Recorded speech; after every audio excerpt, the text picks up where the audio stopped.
A'udzubillahi minasyaitonir rajim.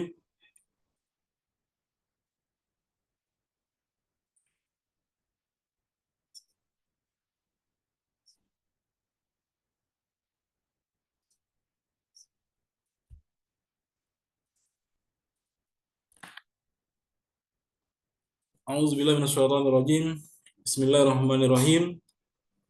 Alhamdulillahirabbil alamin wa sallallahu ala sayyidina wa maulana Abil Qasimil Mustafa Muhammad sallallahu alaihi wa alihi at-tahirin siyama baqiyatullahi fil aradin. Assalamualaikum warahmatullahi wabarakatuh. Puji syukur kehadirat Allah Subhanahu wa taala pada hari Rabu. Dalam kesempatan yang mulia ini kita semua satu niat untuk mendekatkan diri kepada Allah Subhanahu wa taala dengan cara terhubung dengan Imam Ridha alaihissalam dan mengaji kitab Uyun Akhbar Ridha.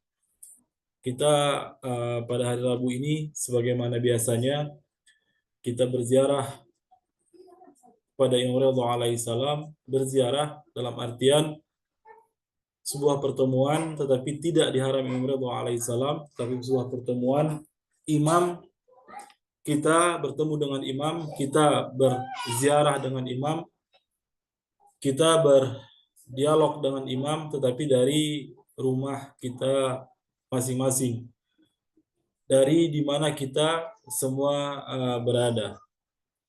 Ini sudah beberapa kali saya singgung bahwa pertemuan seperti ini bukanlah pertemuan yang dalam tanda kutip mustahil, tapi adalah sebuah pertemuan yang mungkin untuk terjadi karena kita mengetahui bahwa Imam Ridha alaihissalam adalah imam yang memiliki kekuatan jiwa.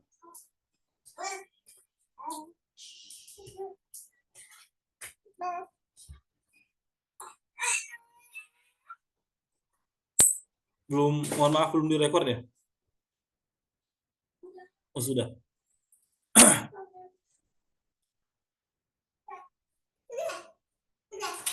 Kita lanjut. Sallallahu alaihi wa alihi, Allahumma sholli ala Muhammad wa ali Muhammad. Nah, untuk ziarah kita sebagaimana sebelum-sebelumnya, kita tetap memulai dengan izin masuk, dalam artian kita ingin doa kepada Allah Subhanahu wa taala supaya kita terhubung dengan Imam Ridha alaihissalam. Doa izin masuk adalah doa meminta kita terhubung. Sebagaimana sering saya katakan bahwa tidak semua orang yang mendatangi haram Imam Ridha alaihissalam terhubung dengan Imam Ridha alaihissalam. Kenapa tidak terhubung? Karena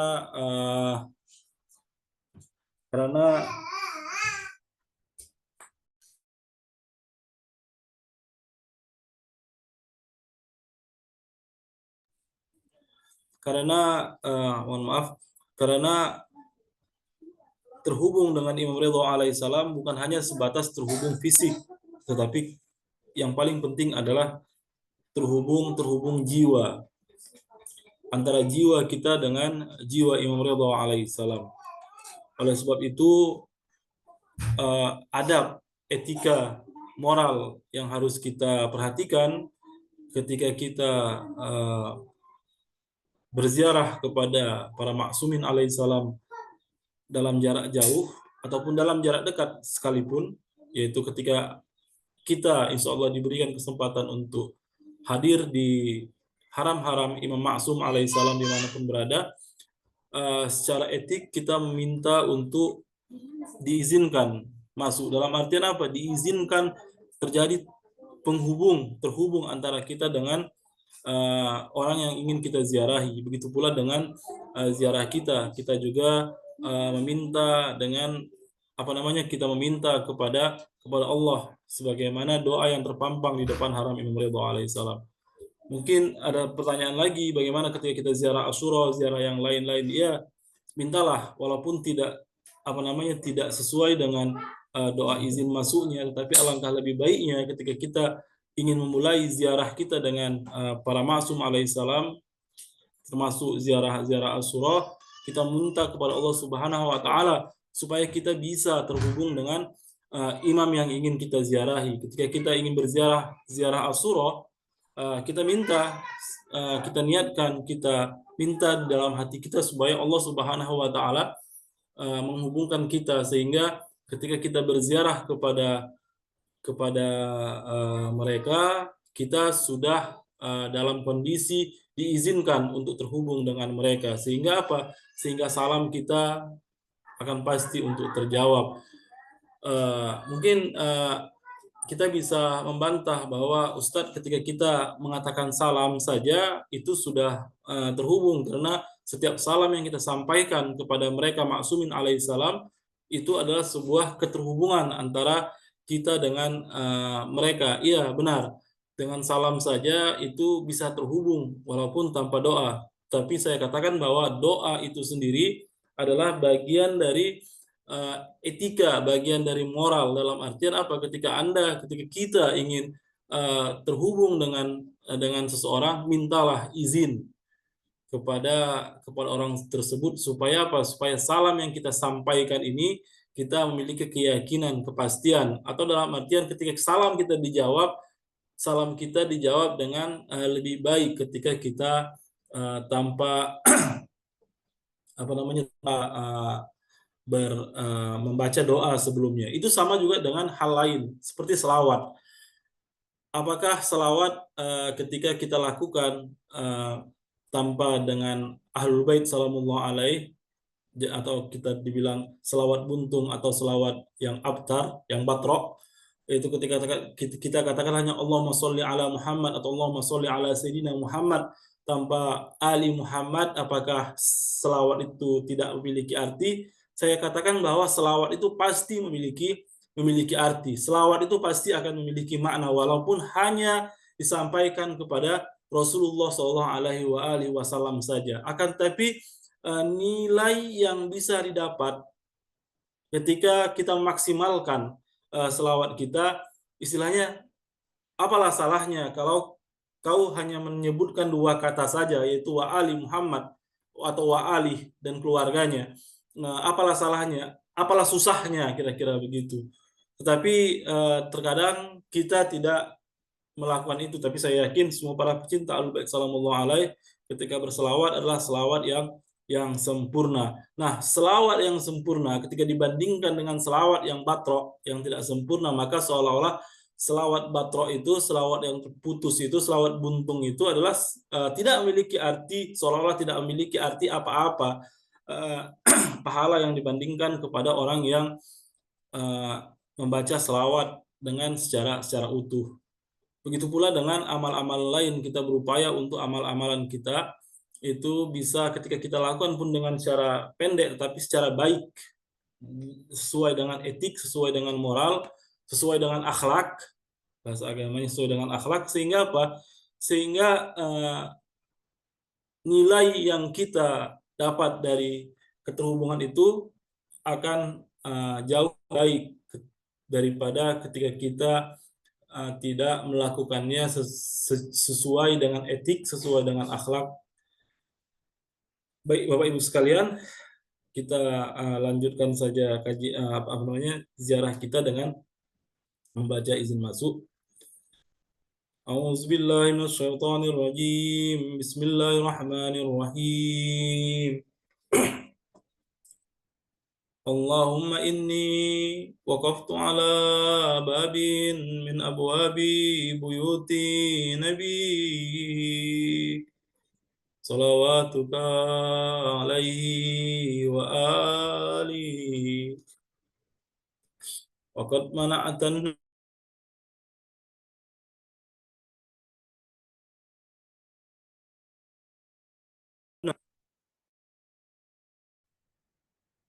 قلت يا أيها الذين آمنوا لا تدخلوا بيوت النبي إلا أن يؤذن لكم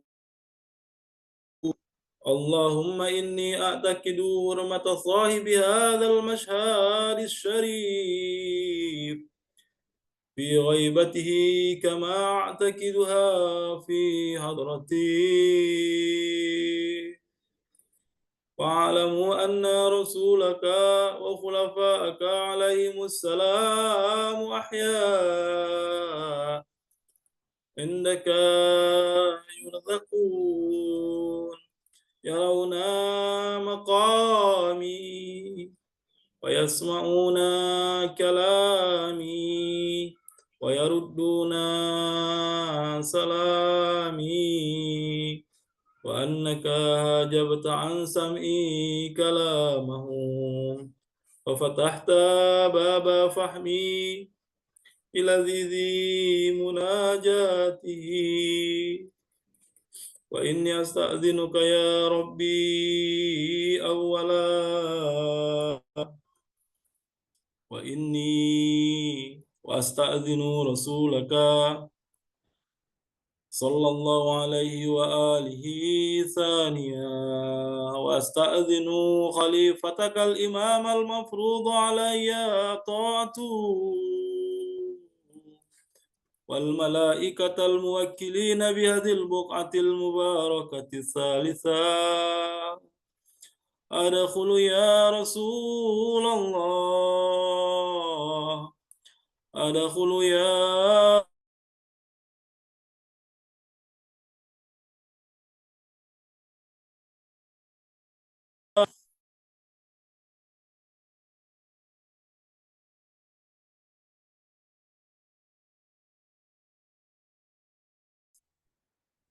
فأذن لي يا مولاي في الدخول أفضل ما أذنت لأحد من أوليائي، فإن لم أكن أهلا لذلك فأنت أهل لذلك. Assalamualaikum warahmatullahi wabarakatuh. Baik Bapak Ibu sekalian, itu tadi doa izin masuk kita. Semoga kita semua diterima sebagai peziarah, walaupun ziarah kita dari jarak jauh. Amin amin ya rabbal alamin. Kita lanjutkan. Bismillahirrahmanirrahim. Asyhadu an la ilaha illallah wahdahu la syarika lah wa asyhadu anna Muhammadan abduhu wa rasuluh wa annahu sayyidul awwalin wal akhirin wa annahu sayyidul anbiya'i wal mursalin. Allahumma salli ala Muhammadin abdika wa rasulih wa nabiyyika wa sayyidi khalqika ajma'in salata la yakwa ala ihsa'iha ghairu.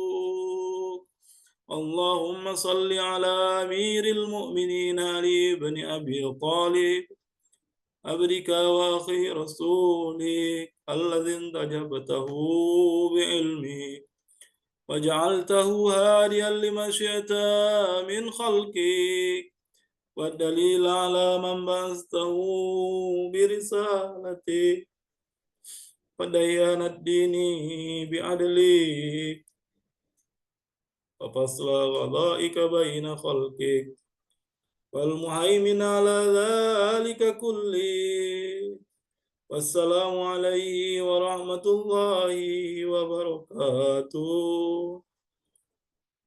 اللهم صل على فاطمة بنت نبيك وزوجتي ولي وأم سبطين الحسن والحسين سيد شباب أهل الجنة الطهرة الطاهرة المطهرة التكية النقية الردية الزكية سيدة نساء أهل الجنة أجمعين صلاة لا يقوى على إحصائها غيره.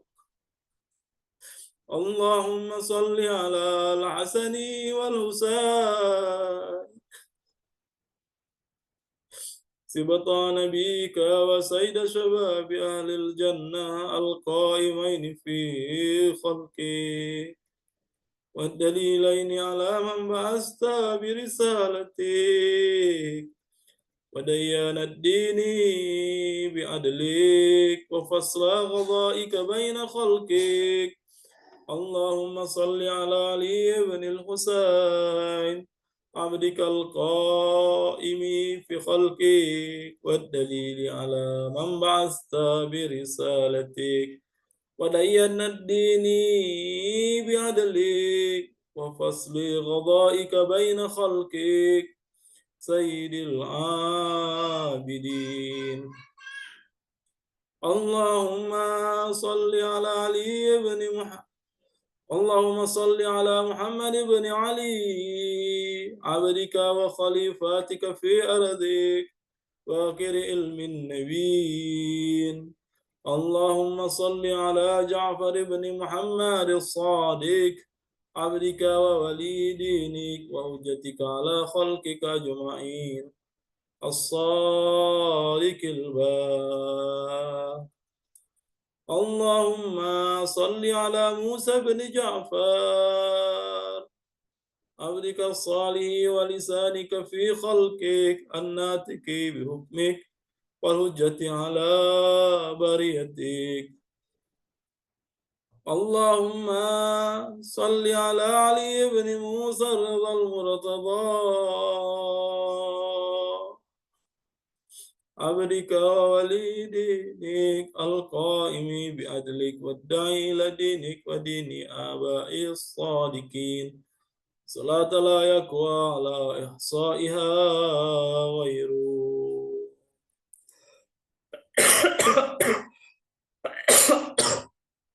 اللهم صل على محمد بن علي عبدك ووليك القائم بأمرك والداعي إلى سبيلك. اللهم صل على علي بن محمد عبدك وولي دينك. اللهم صل على الحسن بن علي العامل بأمرك القائم في خلقك وحجتك المعد عن نبيك وشاهدك على خلقك المخصوص بكرامتك الداعي إلى طاعتك وطاعة رسولك صلواتك عليهم أجمعين. اللهم صل على حجتك ووليك القائم في خلقك صلاة تامة نامية باقية تعجل بها فرجا وتنصره بها وتجعلنا معه في الدنيا والآخرة. اللهم إني أتقرب إليك بحبهم وأوالي وليهم وأعادي عدوهم فارزقني بهم خير الدنيا والآخرة واصرف عني بهم شر الدنيا والآخرة وأهوال يوم القيامة. السلام عليك يا ولي الله. السلام عليك يا حجة الله. السلام عليك يا نور الله في ظلمات الأرض. السلام عليك يا عمود الدين. السلام عليك يا ورث آدم صفوة الله. السلام عليك يا وارث نوح النبي الله. السلام عليك يا وارث إبراهيم خليل الله. السلام عليك يا وارث إسماعيل ذبيح الله. السلام عليك يا وارث موسى كليم الله. السلام عليك يا وارث عيسى روح الله. السلام عليك يا وارث محمد رسول الله. السلام عليك يا وارث أمير المؤمنين علي ولي الله ووصي رسول رب العالمين. السلام عليك يا وارث فاطمة الزهراء. السلام عليك يا وارث الحسن والحسين سيد شباب أهل الجنة. السلام عليك يا وارث علي بن الحسين زين العابدين. السلام عليك يا وارث محمد بن علي باكر علم الأولين والآخرين. السلام عليك يا وارث جعفر بن محمد الصادق الباب. السلام عليك يا وارث موسى بن جعفر. السلام عليك أيها الصديق الشهيد. السلام عليك أيها الوصي البر التقي. أشهد أنك قد أقمت الصلاة وأتيت الزكاة وأمرت بالمعروف ونهيت عن المنكر وعبدت الله حتى أتاك اليقين. السلام عليك يا أبا الحسن ورحمة الله وبركاته. اللهم إليك صمت من أرضي وقطعت البلاد رجاء رحمتك، ولا تخيبني ولا تردني بغير قضاء حاجاتي. وارحم تقلبي على قبر بني أخي رسولك صلواتك عليه وآله. بأبي أنت وأمي يا مولاي، أتيتك زائرا وافدا عائذا مما جنيت على نفسي وكتبت على ظهري، فكل شافعا إلى الله يوم فقري وفاقتي، ولك عند الله مقام محمود وأنت عنده وجيه. اللهم أتقرب إليك بحبهم وبولاياتهم، وتول آخرهم بما توليت به أولهم، وأبرأوا من كل ولية دونه. اللهم لعن الذين بدلوا نعمتك واتهموا نبيك وجهدوا بآياتك وسخروا بإمامك وعملوا الناس على أكتاف آل محمد. اللهم إني أتقرب إليك باللعنة عليهم والبراءة منهم في الدنيا والآخرة يا رحمن. صلى الله عليك يا أبا الحسن، صلى الله على روحك وبدانك. صبرت وأنت الصادق المصدق، قتل الله من قتلك بالأيدي والألسن. اللهم صل على محمد wa ali Muhammad wa ajil farajahum. Itu tadi ziarah kita. Bapak Ibu sekalian, silahkan 1 menit 2 menit kita berdoa, menyampaikan hajat kita, berbicara dengan imam sesuai dengan bahasa kita. Silakan Bapak Ibu sekalian.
Tidak lupa kita doakan buat keluarga kita, suami, istri, anak kita, orang tua kita,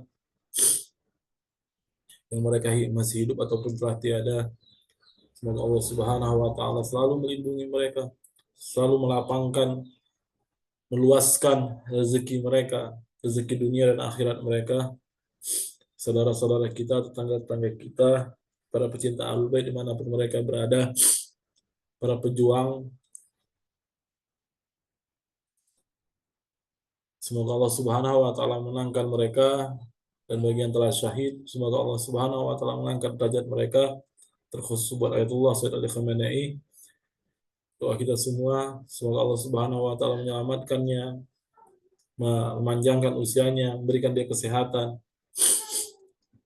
mengkokohkan ia, memberi petunjuk untuk jalan-jalannya.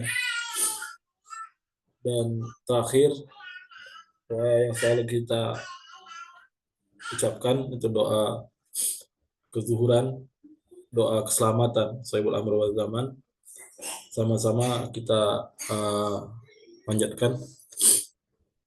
Bismillahirrahmanirrahim. Allahumma kulli wali al-hujjati bani al-Hasan salawatuka alaihi wa ala abai fi hadhihi sa'a wa fi kulli sa'a waliyan wa hafizah وقائدا وناصرا ودليلا وعينا حتى تسكنه أرضك طوعا وتمتعه فيها طويلا برحمتك يا أرحم الراحمين. Bapak Ibu sekalian, kita akan tutup dengan selawat khassah Imam Ridha alaihissalam. Bismillahirrahmanirrahim.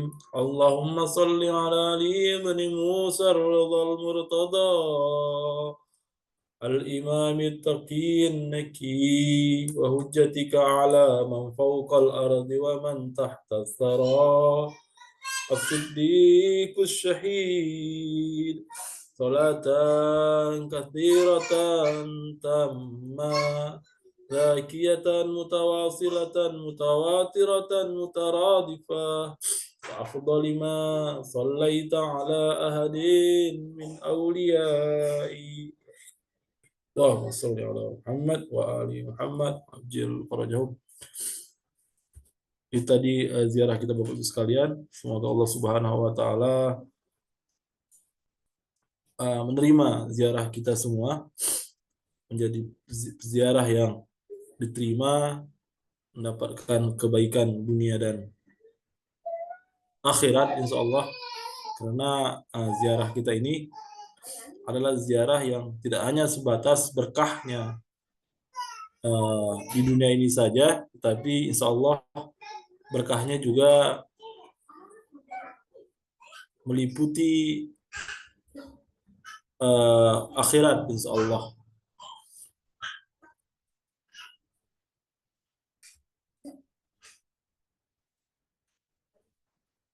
Baik, kita akan lanjutkan kajian kita.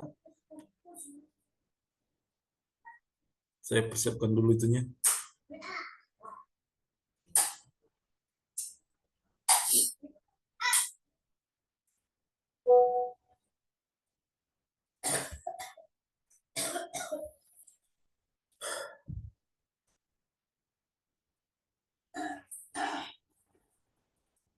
Sebagaimana biasanya kita akan membahas tentang kitab Uyun Akhbar Ridha. Kita sudah sampai ke bab ke-7, yaitu tentang Imam Ridha alaihissalam, tentang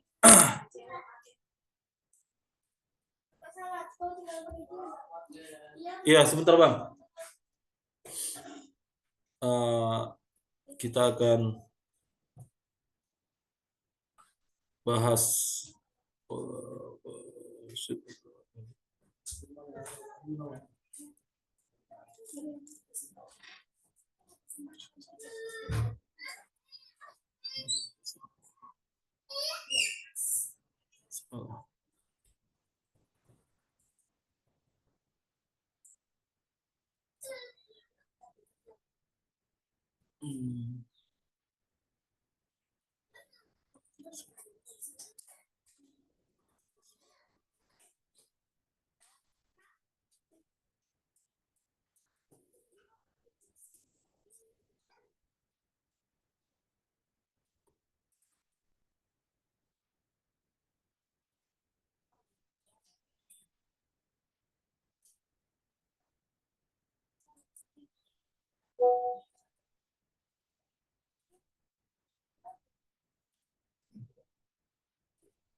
Mohon maaf sebentar.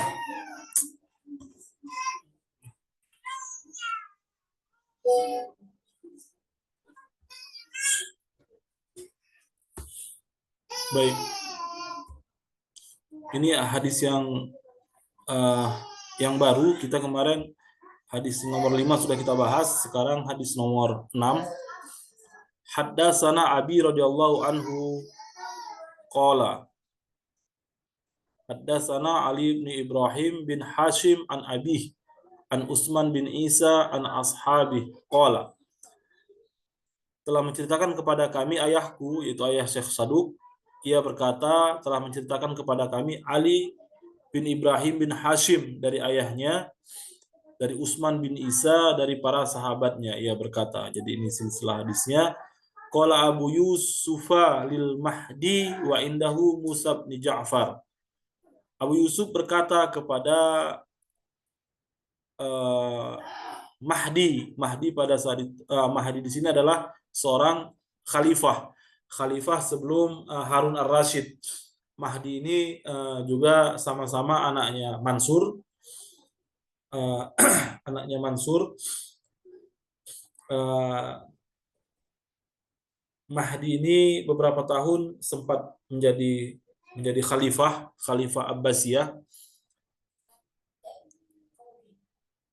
Nah, sedangkan Abu Yusuf ini adalah pada saat itu menjabat sebagai seorang qadhi atau sebagai qadhi atau sebagai hakim agung lah pada saat itu. Sebagai Abu Yusuf ini seorang hakim agung dan dia adalah seorang yang bermazhab Hanafiyah.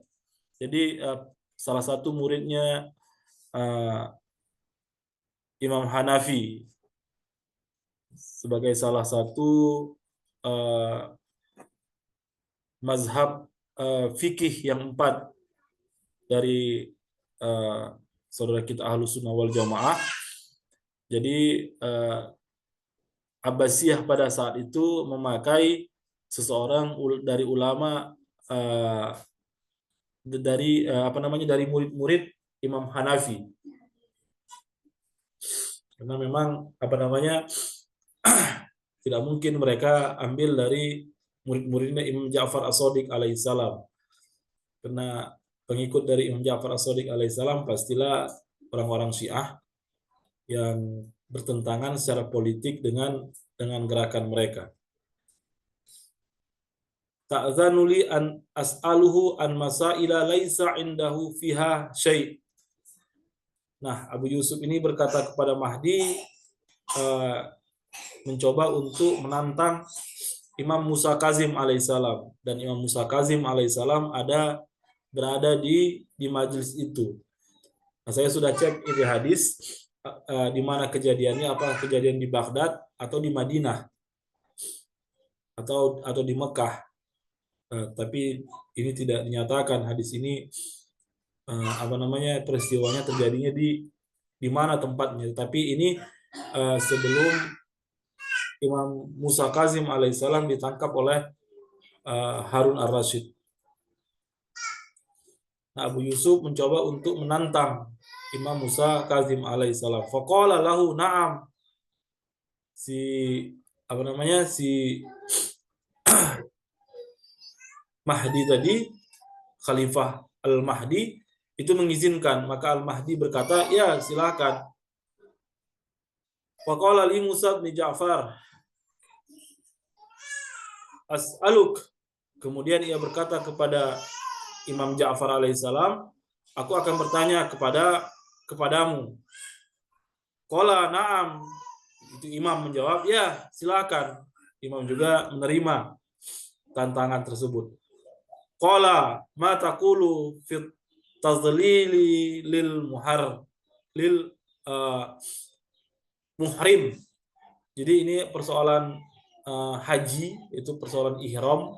Ia bertanya, apa pendapatmu tentang berteduh bagi orang yang sedang ihram? Qala la yasluh, kata imam, tidak boleh, tidak diizinkan. Jadi dalam artian, dalam hukum fikihnya, orang yang sedang berihram itu tidak boleh berteduh. Makanya dalam fikih kita sampai hari ini itu cukup berat ya. Saya juga belum pernah, tapi katanya malah bahkan untuk naik mobil saja itu tidak diperbolehkan. Jadi untuk persoalan fikihnya. Qala fayadribul khibai fil ardi wa yadkhulul bait. Terus ia bertanya lagi, seolah-olah ini pertanyaan jebakan. Bagaimana kalau ia mendirikan kemah di tanah dan masuk ke dalam rumah? Terus faqala na'am, kata imam, beliau menjawab, ya itu dibolehkan. Terus qala famal farq baina hadzain. Jadi apa perbedaan antara dua perkara ini, kata Abu Yusuf tadi. Qala Abul Hasan alaihissalam, ma taqulu fi tamisi ataqdis shalah. Imam Musa Kazim berkata, jadi seolah-olah imam sudah mengetahui inti dari pertanyaan ini, begitu. Kenapa berteduh tidak boleh, tetapi masuk rumah atau masuk tenda itu diperbolehkan. Jadi ini kan sebuah perkara, kira-kira begitu. Imam sudah tahu, dan ini juga adalah cara yang sama yang sering dipakai oleh Imam Hanafi terhadap persoalan-persoalan fikihnya yang juga dijawab oleh Imam Ja'far As-Shadiq alaihissalam. Kita tahu bahwa Imam Hanafi itu hidup bersama dengan Imam Ja'far As-Shadiq alaihissalam, bahkan Imam Hanafi sempat belajar 2 tahun bersama Imam Ja'far As-Shadiq alaihissalam. Qala Abul Hasan alaihissalam, yaitu Imam Musa Kazim, ma taqulu fi tamisi ataqdis shalah. Apa pendapatmu tentang wanita haid? Apakah ia mengqada salatnya? Qala la. Ini Abu Yusuf menjawab, tidak, katanya. Qala fataqdis shauma. Beliau bertanya lagi, apakah ia mengqada puasanya? Qala na'am, menjawab ya. Qala walima. Imam berkata lagi, kenapa? Kata imam. Qala hakaza ja'a. Ia menjawab, begitulah ketentuannya, datang hukum seperti itu. Ini jawab Abu Yusuf. Qala Abul Hasan wa hakaza ja'a hadza. Abul Hasan alaihissalam berkata, ya begitu juga tentang persoalan persoalan tentang haji tadi. Jadi berteduh dilarang, masuk rumah diperbolehkan. Itu adalah aturan yang telah ditentukan oleh Allah Subhanahu wa taala. Faqala al-Mahdi li Abi Yusuf ma araka sana'ata syai'a. Maka Al-Mahdi berkata kepada Abu Yusuf, sepertinya engkau tidak melakukan apa-apa. Dalam artian tidak berhasil mengalahkannya, tidak berhasil menunjukkan bahwa Imam Musa Kazim alaihissalam adalah seorang yang benar-benar tidak paham dalam persoalan fikih. Qala Romani bihajarin damir. Abu Yusuf, dia telah memperlakukanku dengan batu yang menghancurkan, yakni argumen yang mematikan. Jadi dalam artian Imam Ja'far As-Shadiq Imam Musa Kazim alaihissalam itu mampu menyelesaikan persoalan-persoalan fikih yang diajukan oleh mereka. Dalam artian mereka selalu berupaya untuk meruntuhkan meruntuhkan nilai yang dibawa para maksumin alaihissalam. Itu mereka usaha untuk hapuskan. Itu mereka berupaya untuk mempermalukan Ahlul Bait salamullah alaih di depan khalayak ramai. Akan tetapi kalau persoalan-persoalan keilmuan, yakinlah bahwa mereka tidak akan pernah mampu untuk melakukan hal tersebut. Makanya Bapak Ibu sekalian, kalau kita kembali kepada doa ziarah Imam Ridha alaihissalam, itu di akhir penutup doa tersebut, saya tidak kembalikan lagi, tapi saya akan bacakan dalam doa. Kita selalu membacakan doa ini di dalam ziarah.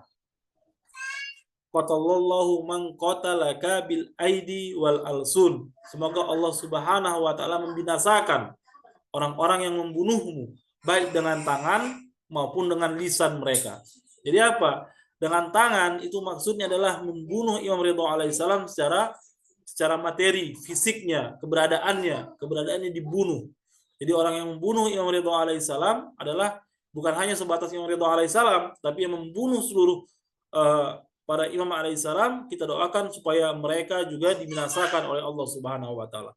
Tapi secara tangan ada secara wal alsun, itu dengan lidah. Kita juga mengutuk orang-orang yang membunuh Imam Ridha alaihissalam dengan lidahnya. Apa itu? Dengan lisannya. Apa maksud dengan lisannya? Itu membunuh karakter dari para maksumin alaihissalam. Nah, membunuh karakter para maksumin alaihissalam itu sudah dilakukan sejak masa Imam para maksum alaihissalam hidup di dunia, yaitu sesuai dengan contoh yang sedang kita baca ini. Dan di satu sisi lagi adalah dengan cara menghilangkan karakter imam secara nyata, dalam artian menjelek-jelekkan. Jadi kalau ada orang-orang yang mencoba untuk menjelekkan Amirul Mukminin Ali bin Abi Thalib, menjelek-jelekkan Imam Hasan Mujtaba alaihissalam, menjelek-jelekkan Imam Husain alaihissalam, ya itu sama dengan perkara mereka. Dan pastinya ketika kita mengutuk qatalallahu man qatalaka bil aidi wal ulsan, barang siapa membunuh dengan tangannya, pasti berlawanannya adalah hal yang baik, yaitu apa? Mencoba untuk menghidupkan, mengangkat derajat, memuliakan para imam maksum alaihissalam, menghidupkan, memperkenalkan. Sebagaimana upaya kita termasuk mengkaji kitab Uyun Akhbar Ridha ini adalah untuk memperkenalkan kalau Imam Ridha alaihissalam ternyata memiliki keagungan, kemuliaan, perkataan-perkataan yang layak untuk kita jadikan inspirasi dalam hidup kita. Bahkan bukan hanya hidup kita, tapi hidup pemikiran banyak orang.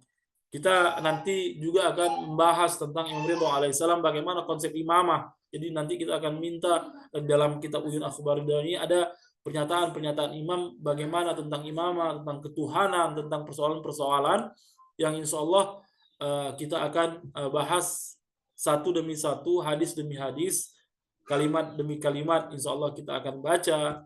Paling tidak, kalaulah kita tidak menyampaikannya, paling tidak kita dengar. Saya yakin bahwa kita tidak membaca persoalan-persoalan Ahlul Bait dengan terperinci. Paling tidak kita membacanya. Semoga dengan membaca ini memberikan berkah buat hidup kita, buat diri kita, bahkan untuk akhirat kita. Seandainya berkah ini bisa kita hidupkan jauh dengan mengamalkannya, dengan mengajarkannya kepada orang-orang, alangkah lebih baiknya. Tetapi seandainya pun tidak, dalam artian hari ini kita baca, mungkin ini adalah hadis yang pertama kita baca dan ini mungkin hadis terakhir dalam hidup kita baca, ya mau di apa lagi kan, realitasnya kita dengan kesibukan kita sehari-hari sangat jarang misalnya membaca satu persoalan itu sampai 2 kali 3 kali.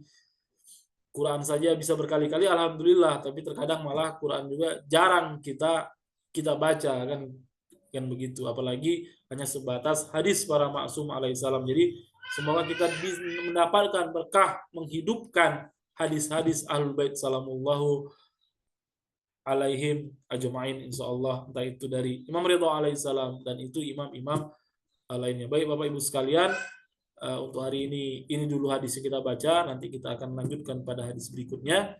Kalau ada yang perlu diskusikan silahkan, tapi kalau tidak kita akan akhiri.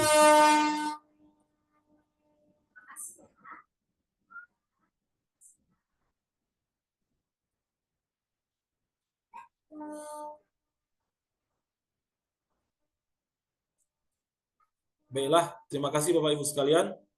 Semoga ziarah kita dilihat oleh Allah Subhanahu wa taala, diterima ziarah kita, mendapatkan pahala sebaik-baiknya sebagai peziarah. Doa kita diijabah, amin amin ya rabbal alamin. Pengetahuan kita juga diperkaya, amal kita juga diperbanyak insya Allah dengan ngaji kitab Uyun Akhbar Ridha ini. Wabillahi taufiq wal hidayah. Assalamualaikum warahmatullahi wabarakatuh. Sallu ala nabi wa alihi. Allahumma salli ala Muhammad wa ali Muhammad wajil farajahum. Terima kasih Ustaz. Terima kasih Bu, sama-sama. Ya. Salam Ustaz. Doanya selalu.